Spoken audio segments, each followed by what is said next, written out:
Okay, so hello again, everyone. Here is another video discussion under the chapter 3, which is the fitness assessments. Okay, let's proceed. When we say fitness assessments, these are series of tests that measure and monitor the student's physical fitness level.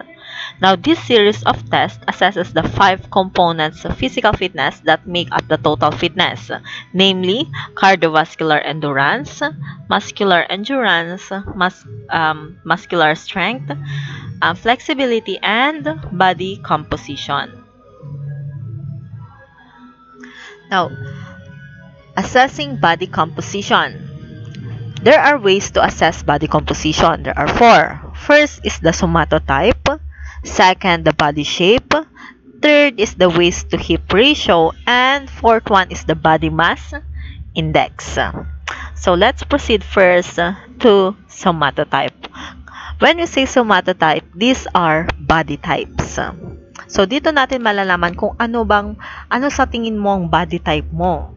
Nakadepende yan. Kasi maaring isipin mo na mataba ka, payat ka, pero actually, naiiba lang ang body type mo. Now, ano ba yung mga body types na yan? First is ectomorph. When we say ectomorph, they have narrower frame, thinner bones, smaller joints, flatter chest and butt, lower amount of fat, longer limbs, and has the fastest metabolism. Now, assess yourself kung ectomorph ka ba or may kakilala ka na ectomorph. Next naman, endomorph. Ano ba ang mga endomorph? They have more body fat and muscle. They have smaller shoulders, shorter limbs, and larger bone structure. So, ganyan naman ang mga endomorph. Medyo may kababaan ang kanilang height, leaner ang kanilang muscle and fat, and also they have smaller shoulders. Pero malaki ang bone structure nila. Next naman, mga mesomorph. Paano naman ito mga mesomorph? They are athletic. They have strong build with wide shoulders, narrow waist, and low body fat. So, ganyan ang mga mesomorph. Okay, so assess nga natin, ano ulit yung tatlong body shapes? Body types, the mesomorph, the endomorph, and the ectomorph.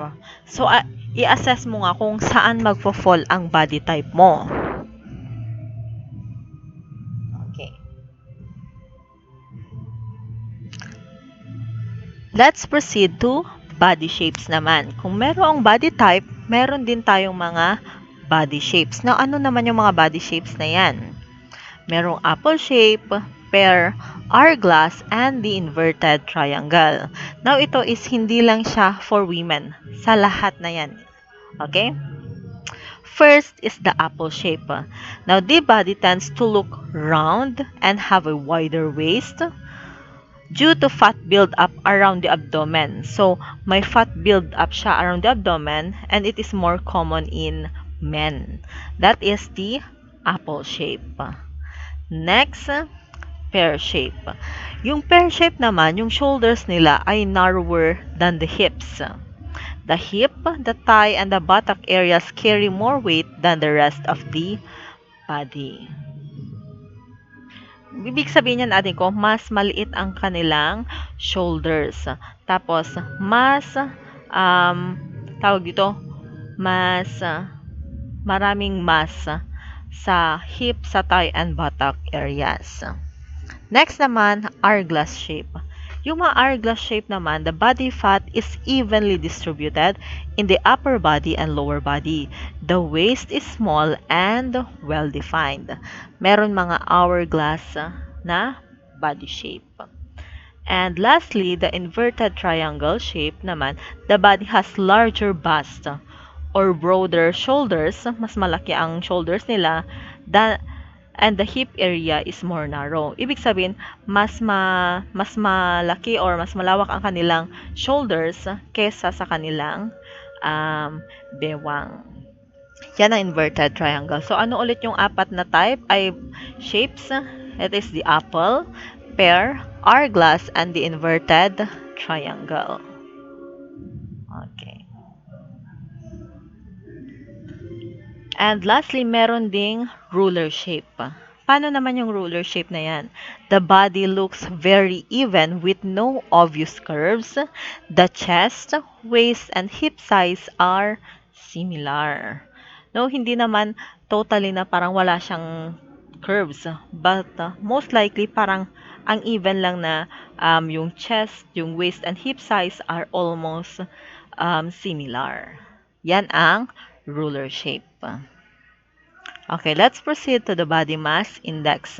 Body mass index or the BMI. Now, ano ba itong BMI na ito?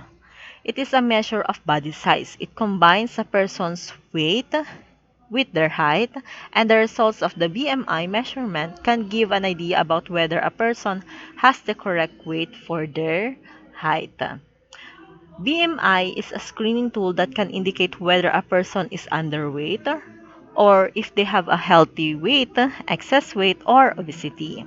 If a person's BMI is outside of the healthy range, their health risk may increase significantly. Okay, so carrying too much weight can lead to a variety of health conditions such as type 2 diabetes, high blood pressure, and cardiovascular problems. It is important, mga ading ko, to take note that BMI does not measure body fat directly, and it does not account for any age, sex, ethnicity, or muscle mass in adults. However, it is used as a standard weight status categories that can help doctors to track weight status across populations and identify potential issues in individuals. Bale, si BMI ading ko, hindi siya totally na pinapakita na niya na maraming fat sa katawan mo. Hindi. Si BMI, minomonitor niya lang kung sasakto ba yung height mo doon sa weight mo. Okay? Kung healthy ba yung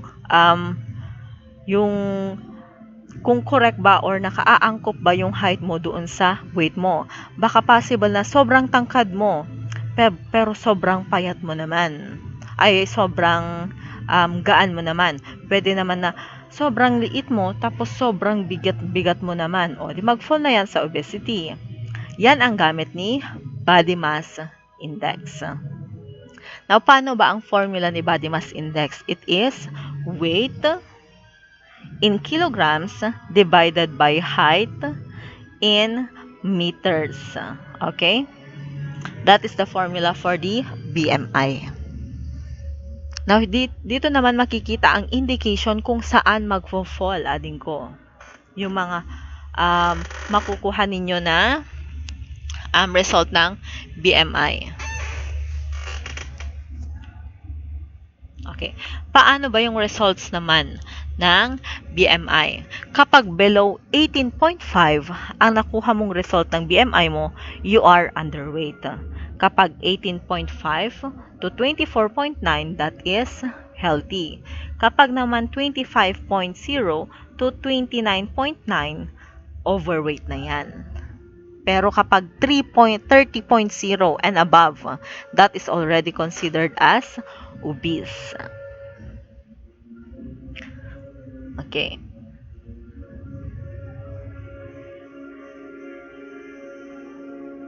Okay, so here are yung mga indications if ever man na makita ninyo yung result ng BMI ninyo, ito yung mga recommended na kailangan mong gawin or baguhin para ma-normalize or maging healthy yung BMI mo. Next is the waist-hip ratio. Paano naman itong waist-hip ratio na ito? The waist-hip ratio or the WHR is one of the several measurements your doctor can use to see if you are overweight and if that excess weight is putting your health at risk. Now, dito dinedetermine kung how much fat is stored in your waist, hips, and buttocks. In both men and women, a WHR of 1.0 or higher increases the risk of heart disease and other conditions that are linked to being overweight. So, dapat na 0.9 or less in men, and for women dapat ay 0.05 or less for women. Okay. Paano ba i-compute ang waist to hip ratio? Okay. You have to stand up straight, breathe out, use a tape measure to check the distance around the smallest part of your waist, just above your belly button. This is your waist circumference. And then you have to measure the distance around the largest part of your hips, the widest part of your buttocks. That is your hip circumference. Now, i-divide mo na ngayon yung waist circumference mo divided by hip circumference. Okay. Now, paano naman yung chart niyan or yung results? For example, kapag ang health risk mo, kapag ang nakuha mong result ay 0.80 or lower, ibig sabihin, for women, lower ang health risk mo. Same with men, kapag 0.95 pababa ang nakuha mo, lower ang health risk mo. For women naman, kapag ang nakuha mong result ay 0.81 to 0.85, and for men naman, 0.96 to 1.0, moderate ang health risk mo. Medyo kailangan mong pababain to be exact. Next naman, kapag ang waist to hip measurement na nakuha mong result ay 0.86 or higher for women at 1.0 or higher for men naman, ibig sabihin at high risk ka. High risk ang hindi siya nandoon sa normal. Big sabihin, pinapakita niya na sobrang excess pala ng taba na naroon sa waist mo, sa hips mo, and sa buttocks mo. It is an indication na possible na meron kang sakit or kailangan mong nang magpabawas ng timbang. Okay. That's all everyone for the chapter 3. Thank you for listening.